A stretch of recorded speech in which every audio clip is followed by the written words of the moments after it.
जय श्री राम एवरीवन। चलिए आज एक नया टॉपिक डिस्कस करने वाले बेटा। 4 टॉपिक आपके साथ हो चुके हैं और चारों टॉपिक थे पूरे थ्योरी कॉन्सेप्ट थे जिसको आपको समझना था। अब धीरे धीरे हम क्या करेंगे, अकाउंट्स में प्रैक्टिकल अप्रोच की ओर बढ़ते जाएंगे। चैप्टर का नाम है अकाउंटिंग इक्वेशन। सर ये चैप्टर किस बारे में है मेरे बच्चे? किसी चीज को ना जर्नल एंट्री में डालने से पहले, अकाउंटिंग करने से पहले आपको उसको तोड़ना आना चाहिए कि वो चीजों का एक्चुअल में, जिस ट्रांजैक्शन को आप पकड़ रहे हो उस ट्रांजैक्शन का एक्चुअल में इफेक्ट क्या पड़ने वाला है आपके फाइनेंशियल पोजीशन पे। क्या बोला मैंने? आपके फाइनेंशियल पोजीशन पे। और फाइनेंशियल पोजीशन किस चीज से पता चलती है? फाइनेंशियल पोजीशन पता चलती है मेरे बच्चे बैलेंस शीट से। किससे? बैलेंस शीट से। बैलेंस शीट का थोड़ा स्ट्रक्चर समझेंगे और यहीं से अपने कॉन्सेप्ट को बिल्डअप करने की कोशिश करेंगे। तो बैलेंस शीट का ये मैंने फॉर्मेट आपके स्क्रीन पे शो किया है बेटा। आपके बैलेंस शीट में इस साइड पे मतलब आपका वो लेफ्ट हैंड साइड होगा। लेफ्ट हैंड साइड पे सबसे पहला आइटम आएगा कैपिटल, दूसरा लायबिलिटी। और लायबिलिटी 2 कैटेगरी के होंगे, current liability and non current liability. आपके राइट हैंड साइड पे वो जो कॉलम आएगा, वो जो साइड आएगा वो होगा एसेट्स। एसेट्स भी 2 कैटेगरी के हो जाएंगे। पहला एसेट्स कहलाएगा आपका नॉन करेंट एसेट्स, दूसरा एसेट्स करेंट एसेट्स। अब मेरे बच्चे ऐसा है कि बैलेंस शीट, एक मजेदार बात क्या है, बैलेंस शीट के लायबिलिटी साइड का टोटल, एसेट साइड का टोटल हमेशा बराबर होगा। क्या होगा?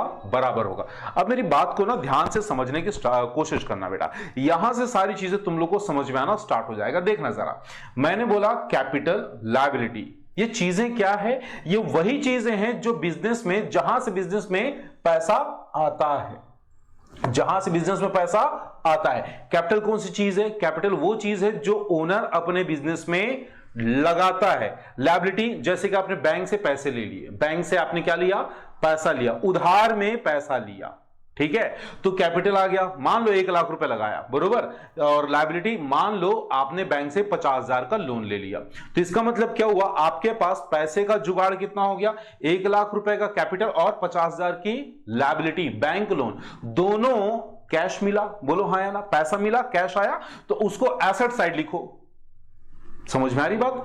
कैपिटल और लायबिलिटी दोनों मिला के कितना हो गया? 1.5 लाख रुपए। अब 1.5 लाख का कैश जो कि एसेट्स होता है वो तुम्हारे बैलेंस शीट के एसेट साइड में शो होगा। अब जरा टोटल करके देखो दोनों साइड का, इधर का भी टोटल 1.5 लाख, उधर का भी टोटल 1.5 लाख, तो टोटल दोनों साइड का क्या आ रहा है? बराबर आ रहा है। मेरे बच्चे अब मेरी बात को ध्यान से और समझना, क्या होगा? ट्रांजेक्शन को हम समझने की कोशिश कर रहे हैं। कैश कितना पड़ा है? 1.5 लाख का। मान लो उसमें से 50,000 की मैंने क्या खरीद ली? एसेट्स खरीद लिया। कोई एसेट्स मतलब मशीनरी खरीद ली। मान लो 50,000 का मैंने मशीन खरीद लिया। तो अब एसेट साइड में देखना, एसेट साइड में 1.5 लाख का कैश, 1.5 लाख का कैश नहीं होगा। अब वो कितना हो गया? 1 लाख, क्योंकि 50,000 तुमने खर्च कर डाले। बोलो हाँ या ना? और 50,000 खर्च किए तो उसके बदले कुछ आया क्या? कुछ उसके बदले आया है क्या? हां जी, उसके बदले आपके पास मशीन आ गया। तो बैलेंस शीट के एसेट साइड में ही मशीन लिख दिया जाएगा। बोलो हाँ या ना? समझ में आ गई बात? तो कुछ इस तरह से ये काम करेगा। Is that clear? और मान लो तुमने उधारी में मशीन लाया। उधारी में काम करते हैं, फर्नीचर ले लेते हैं इस बार। मान लो उधारी में फर्नीचर लाया, तो फर्नीचर क्या है आपका? एसेट्स है। कौन से साइड लिखना है? एसेट साइड लिखना है। उधारी में खरीदा, पैसा गया क्या? पैसा गया क्या? नहीं गया। तो पैसा नहीं गया तो क्या हुआ? लायबिलिटी बन गई। उधारी में खरीदो हो, चुकाना पड़ेगा आपको, उसको पे करना पड़ेगा। That will be your liability. तो मेरे बच्चे 40,000 का तुम्हारा फर्नीचर, ध्यान से सुनो, 40,000 का फर्नीचर और वही 40,000 की लायबिलिटी। अब तुम्हारे बैलेंस शीट का टोटल कितना हो गया? लायबिलिटी साइड 1,90,000 और एसेट साइड 1,90,000, दोनों साइड बराबर आ गया। बात समझ में आ गई? तो एक काम करते हैं, इस बैलेंस शीट को हटा देते हैं, इसको ना एक इक्वेशन के फॉर्म पे डेवलप कर लेते हैं। इक्वेशन कैसे होगा? एसेट्स का total will be equal to capital plus liability. Assets का total will be equal to capital plus liability. अब इसको एक इक्वेशन के फॉर्म में कैसे लिखेंगे? Assets is equal to capital plus liability. बोलो हाँ या ना। यही बेटा, और यही एक्चुअल में यही चीज है आपका अकाउंटिंग इक्वेशन। अकाउंटिंग इक्वेशन मतलब क्या? ट्रांजैक्शंस के वो डिटेल्स जिसको इक्वेशन के फॉर्म पे लिखा जाएगा और ये बात प्रूव की जाएगी कि एसेट्स का टोटल कैपिटल और लायबिलिटी के टोटल के बराबर होता है। शॉर्ट में बोल सकते हो assets is equal to capital plus liability. अब मैं बोलता हूं कैपिटल का मतलब क्या हुआ? अरे उसी फॉर्मूला को, उसी इक्वेशन को चेंज कर दो। एसेट्स का मतलब क्या हुआ? Capital plus liability. अब मैं बोलता हूं कैपिटल का मतलब क्या हुआ? Capital is equal to assets minus liability. अब कोई पूछे सर लायबिलिटी का मतलब क्या हुआ? Liability is equal to assets minus capital. तो ये तुम्हारे बैलेंस शीट का फॉर्म है, बैलेंस शीट का फॉर्मेट है, इसी के बेसिस पे अकाउंटिंग इक्वेशन को ट्रीट करना है। बरोबर मेरी बात? बोलो हाँ या ना।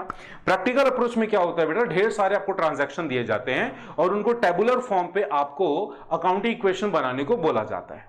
अब ढेर सारे ट्रांजैक्शन का इफेक्ट क्या होता है? हमारा मेन मुद्दा, मेन कॉन्सेप्ट, मेन फोकस उस पर रहेगा। फॉर्मेट जैसे जैसे हम क्वेश्चंस आगे बढ़ेंगे, जैसे जैसे मैं आपको आपके बुक के क्वेश्चंस कराऊंगा, उसके बाद फॉर्मेट पे अपन फॉलो करेंगे। आज हमारा काम, इस वीडियो में हमारा काम केवल और केवल कॉन्सेप्ट को पकड़ना है। हर ट्रांजैक्शन को कोशिश करेंगे 100% ट्रांजैक्शन को यहां कवर अप करने का। हो सकता है मैं यहां पे कुछ एग्जांपल लूं, आपके बुक से वो ट्रांजैक्शन थोड़े डिफर करें। बरोबर मेरी बात? बोलो हाँ या ना। चलिए एक बार और फिर से स्टार्ट करते हैं। मैंने बोला अकाउंटिंग इक्वेशन को हम किस तरह से देखेंगे? Assets is equal to capital plus liability. बरोबर। हो सकता है आपकी स्कूल की जो मैडम है वो बोले कि बेटा assets is equal to liability plus capital लिखो, कुछ और फॉर्मेट फॉलो करो। हाँ, बट मेरे बच्चे कॉन्सेप्ट आपको पकड़ना है, फॉर्मेट कुछ भी हो वहां पे बस आपको पुट कर देना है। बात समझ में आ गई? थोड़ी सी रूल गिन के, 3 रूल, बस 3 रूल यहां पे हमको फॉलो करने हैं। सबसे पहला मैंने क्या बोला? सबसे पहले एसेट्स का टोटल कैपिटल और लायबिलिटी के टोटल के बराबर होगा हमेशा, और अगर नहीं है तो समझ जाओ तुम कुछ गड़बड़ कर रहे हो, कहीं ना कहीं गड़बड़ है। बात समझ में आ गई? दूसरा हमने क्या बोला? सारी इनकम, सारे इनकम प्रॉफिट गेन किसमें एडजस्ट होंगे, किसमें प्लस किए जाएंगे? कैपिटल में। सर क्यों? क्योंकि मेरे बच्चे एक्चुअल में देखो तो जो बिजनेसमैन अपना पैसा लगाता है बिजनेस में, बिजनेस, उसको हम बोलते हैं कैपिटल। बेकार में लगाता है, फोकट में लगाता है? नहीं, उसको चाहिए अपने बिजनेस से प्रॉफिट गेन, इनकम चाहिए। क्लियर? तो मेरे बच्चे जो भी प्रॉफिट गेन इनकम होगा वो बिजनेस में रहने वाला है या वो ओनर को मिलने वाला है? वो बिजनेसमैन या ओनर को मिल जाएगा। और ओनर को रिप्रेजेंट करने के लिए हमने एक आइटम का नाम रखा, क्या? कैपिटल। मतलब ओनर को यहां पे जब भी ओनर को रिप्रेजेंट करने की जब भी बात आएगी तो हम बात करेंगे कैपिटल का। तो 2 रूल हमने पढ़ लिए। पहला रूल क्या बोला? कि दोनों साइड का टोटल बराबर होगा। दूसरा, इनकम प्रॉफिट गेन कहां पे प्लस किए जाएंगे? कैपिटल में। बरोबर मेरी बात? रूल नंबर 3, लास्ट रूल, जो भी लॉस होगा, जो भी नुकसान होगा, जो भी खर्चा होगा, वो सारे माइनस किए जाएंगे किसके साथ? कैपिटल के साथ। अगर प्रॉफिट इनकम गेन कैपिटल में ऐड किया जा रहा है, वो सारी चीजें ओनर को मिलने वाली है, तो लॉस एक्सपेंस किसको झेलना होगा? ओनर को झेलना होगा। और ओनर बिजनेसमैन को रिप्रेजेंट करने के लिए यहां पे कौन सा अकाउंट का नाम लिखा गया? कैपिटल लिखा गया। बात समझ में आ गई? बोलिए हाँ यार। एक और बात यहां पे आप लोग कुछ पॉइंट को और समझ लो बेटा। जब भी कोई ट्रांजैक्शन किया जाएगा, उसके या तो दो साइड में इफेक्ट पड़ेंगे या तो 2 से ज्यादा साइड में। 2 साइड में सेल किया, परचेज किया, सैलरी दिया, एसेट्स लिया, ये सारे एग्जांपल हो जाते हैं किसके? 2 साइड में इंपैक्ट पड़ेंगे। और 2 से ज्यादा आइटम्स पे भी इंपैक्ट पड़ सकता है, जैसे कि प्रॉफिट हो जाना, जैसे कि लॉस हो जाना, इंक्रीज हो जा रही, और कुछ आइटम्स ऐसे आएंगे जिसका 3 चीजों पे, 2 से ज्यादा चीजों पे इफेक्ट पड़ेगा। लेकिन कभी भी ऐसा नहीं होगा, कोई ट्रांजैक्शन आपको ऐसा कभी नहीं मिलेगा जिसको आप इस अकाउंटिंग इक्वेशन में केवल एक बार लिखोगे। 1 से ज्यादा बार लिखना होगा, कम से कम 2 बार। 2 से 3 हो सकता है, लेकिन 2 से 1 कभी नहीं होगा। बात समझ में आ गई? क्लियर मेरी बात? तो चलिए भगवान गणेश का नाम लेके, श्री राम का नाम लेके चलिए स्टार्ट करते हैं। सबसे पहला ट्रांजैक्शन, कोशिश करना कॉपी में सारी नोटिंग बनाने की। सबसे पहला transaction, business commenced with cash. अब ध्यान से सुनना, यहां पे रहा मेरा बिजनेस, वहां पे है मेरा क्या? ओनर। ये है मेरा बिजनेस, वहां पे ओनर, बरोबर। अब क्या हुआ?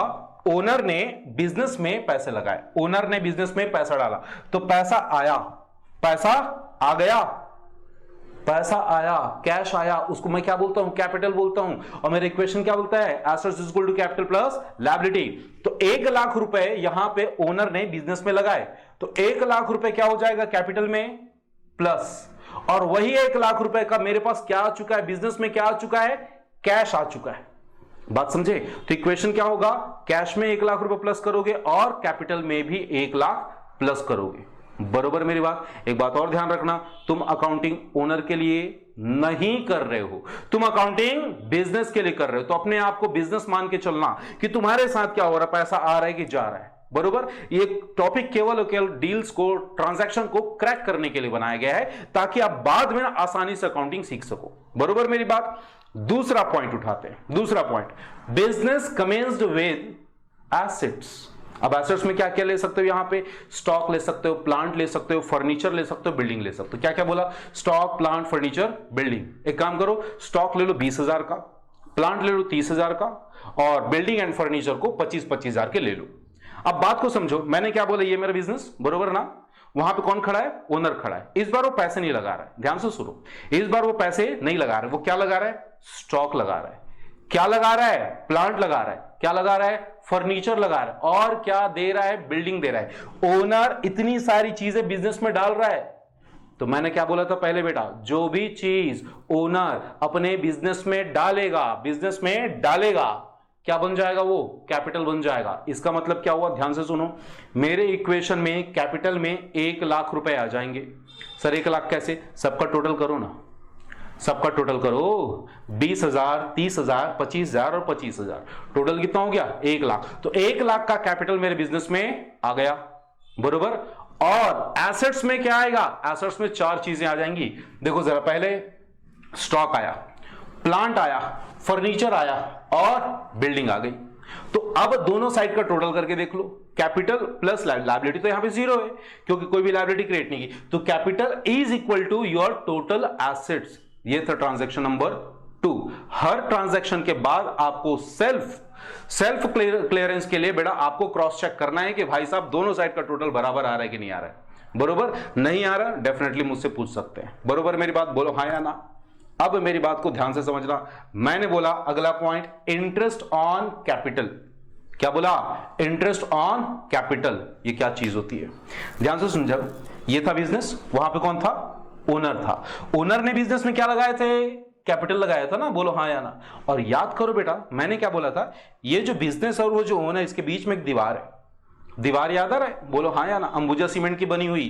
तो ये दीवार का नाम क्या था? Separate entity concept. और क्या बोला था कि भैया ओनर और उसका बिजनेस दोनों कैसे हैं? दोनों अलग हैं। अब एक बात बताओ, ध्यान से सुन के बताना मेरे बच्चे, तुमने तो बोल दिया कि भैया बिजनेस और ओनर अलग है, तो क्या ये ओनर का हक नहीं बनता कि जहां उसने पैसे लगाए हैं उसके बदले में उसको उसका इंटरेस्ट मिले? बोलो हाँ या ना। तुम बैंक में पैसे जमा क्यों करते हो, ये बताओ मेरे को। बैंक में पैसा जमा करने का लॉजिक क्या है? बैंक में पैसा इसलिए जमा करते हैं ताकि इंटरेस्ट मिलता है। तो भैया एक काम करो ना, ये बंदा बिजनेस में पैसा लगा रहा है तो इसको भी तो इंटरेस्ट मिलना चाहिए, बोलो हाँ या ना। तो यहां पे जो इंटरेस्ट बिजनेस ओनर को पे करेगा, ध्यान से सुनो, बिजनेस ओनर को पे करेगा, उसको मैं क्या बोलूंगा? Interest on capital. Interest on capital. और समझना मेरे बच्चे, एक बात बताओ, अगर बिजनेस ओनर को पैसा दे रहा है तो बिजनेस के लिए वो खर्चा हुआ कि इनकम हुआ? बिजनेस के लिए खर्चा हुआ, ठीक। पहली बात, बिजनेस के लिए क्या हो गया? खर्च हो गया। ओनर के लिए वो क्या हुआ? इनकम हो गया। ओनर के लिए क्या हुआ? इनकम हो गया। मतलब बिजनेस का खर्चा, ओनर के इनकम। हम एग्जांपल ले लेते हैं, यहां पे इंटरेस्ट ऑन कैपिटल 1 लाख रुपए का है, उस पर 10% हमको इंटरेस्ट देने हैं, बरोबर मेरी बात? बरोबर। तो अब क्या होगा? 1 लाख का 10% बोले तो 10,000 बिजनेस ओनर को पे करेगा। और मेरे बच्चे ध्यान से समझ के बताओ, ओनर को रिप्रेजेंट करने वाला आइटम कौन सा है? कैपिटल है, बरोबर, ठीक है। और मैंने कुछ देर पहले क्या बोला था, सारे खर्चे, बिजनेस के सारे खर्चे किस में माइनस किए जाएंगे, माइनस किए जाएंगे कैपिटल में। तो अब ये जो 10,000 है, यही 10,000 चूंकि बिजनेस का एक्सपेंस है तो कैपिटल से माइनस हो जाएगा। दूसरा, यही 10,000 बिजनेस में, सॉरी ओनर के लिए, यही 10,000 ओनर के लिए क्या है, इनकम है, तो वही 10,000 कैपिटल में क्या होगा, प्लस होगा। क्या होगा, प्लस होगा। बात समझ में आ गई, बोलो हाँ या ना। क्यों प्लस और माइनस एक ही में हो रहा है मेरे बच्चे, ओनर बिजनेस के लिए क्या है, खर्चा है, ओनर के लिए क्या है, इनकम है, और दोनों को रिप्रेजेंट करने के लिए कौन सा अकाउंट बना है, कैपिटल अकाउंट। तो कैपिटल में ये चीज प्लस होगी और कैपिटल में ये चीज माइनस होगी। अगला क्वेश्चन है बेटा, cash withdrawn for personal purposes. वैसे ये पर्सनल पर्पस के लिए पैसा कौन निकालेगा बिजनेस से, ये मेरा बिजनेस रहा, वो रहा मेरा ओनर। वो ओनर ही है जो अपने पर्सनल पर्पस के लिए बिजनेस से पैसे निकालता है। मतलब बिजनेस से पैसा जाएगा किसके पास, ओनर के पास, बरोबर। इस ट्रांजैक्शन को, इस सिचुएशन को एक नया टर्म देंगे, उस टर्म का नाम होगा बेटा ड्राइंग। बात समझ में आएगी, पहले ही बात हो चुकी है, इसको हम बोलेंगे ड्राइंग। तो ध्यान से समझो हो क्या रहा है, बिजनेस से कैश कम हो रहा है, बरोबर, जा कहां रहा है, ओनर के पास, ओनर के पास, बोलो हाँ या ना। तो बिजनेस से कैश कम हुआ, मतलब ओनर ने जितने पैसे मेरे बिजनेस में लगाए थे उसमें से कुछ पैसे निकाल लिए हैं। तो अकाउंटिंग इक्वेशन पे क्या इफेक्ट पड़ेगा, ध्यान से समझना। सबसे पहला, कैश कम हो जाएगा, कैश कम हो जाएगा, और बिजनेस में जो ओनर का कैपिटल नजर आ रहा है वो भी कम होगा। बोलो हाँ या ना। बात समझ में आ गई, बोलिए हाँ या ना। Is that clear. अगला पॉइंट, अगला क्वेश्चन बोलता है कि भाई interest on drawing, interest on drawing. मान लेते हैं क्वेश्चन के हिसाब से 50,000 रुपए का ड्राइंग था जिसपे 10% इंटरेस्ट देना है। अब ध्यान समझना, यहां पे ठहरा क्या, बिजनेस, वहां पे ओनर। समझ के बात को, मैं हर बार के लिए एग्जांपल लूंगा बेटा, ध्यान समझना। ये मेरा बिजनेस, वहां पे है ओनर। ओनर ने मेरे बिजनेस से, इस बिजनेस से पैसे निकाले, बरोबर, बोलो हाँ या ना।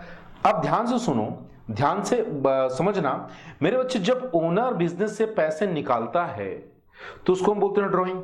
और मैंने पहले बोला था इन दोनों के बीच में क्या है, दीवार है, जो बोलता है कि तुम, मतलब ओनर और बिजनेस दोनों कैसे हैं, अलग हैं, दोनों कैसे हैं, अलग है। तो अलग हैं, तो अब यहां पे क्या होगा, आपका ओनर बिजनेस को इंटरेस्ट पे करेगा। समझ में आई कि नहीं आई बात। पहले हमने क्या बात किया था, इंटरेस्ट ऑन कैपिटल, याद आ रहा है। जब ओनर बिजनेस में पैसे लगाता था तो क्या बोलता था, सेपरेट एंटिटी कॉन्सेप्ट है, मेरे को अपने बिजनेस से क्या चाहिए, इंटरेस्ट चाहिए। जो पैसा मैंने लगाया है उस पे मुझे क्या चाहिए, इंटरेस्ट। तो भाई साहब, जब इंटरेस्ट ऑन कैपिटल ले सकते हो तो तुमको ड्राइंग पे इंटरेस्ट देना होगा। बात समझ में आ गई। अब ध्यान समझो क्या होगा, वो बंदा बिजनेस को इंटरेस्ट पे कर रहा है, मतलब बिजनेस के लिए क्या हो गई, वो इनकम हो गई। बोलो हाँ या ना। बिजनेस को तो इंटरेस्ट मिल रहा है ना, तो उसके लिए इनकम हो गई, और उसके लिए क्या हो गया, वो खर्चा हो गया, क्योंकि इंटरेस्ट उसको पे करना पड़ रहा है। बात समझ में आ गई। और मैंने क्या बोला था कि जो भी खर्चा और जो भी इनकम होगी वो किसके साथ एडजस्ट किया जाएगा, कैपिटल के साथ। तो इंटरेस्ट कितने का था, 50,000 का 10% कितना, 5,000। तो 5,000 का जो इंटरेस्ट ऑन ड्राइंग है वो कैपिटल में प्लस होगा और कैपिटल में माइनस होगा। समझ गए ना। एसेट्स पे कोई फर्क पड़ेगा ना लायबिलिटी पे कोई फर्क पड़ेगा। तो कैपिटल के साथ ही दोनों एडजस्ट करेंगे। याद रखना, दो ट्रांजैक्शन, एक इंटरेस्ट ऑन कैपिटल, दूसरा इंटरेस्ट ऑन ड्राइंग। पहला क्या बोला, इंटरेस्ट ऑन कैपिटल, और दूसरा इंटरेस्ट ऑन ड्राइंग। ये दो आइटम ऐसे हैं बेटा जो हमेशा कैपिटल के साथ प्लस किए जाएंगे और कैपिटल में ही माइनस किए जाएंगे। क्या मेरी बात समझ में आ गई, बोलिए हाँ या ना।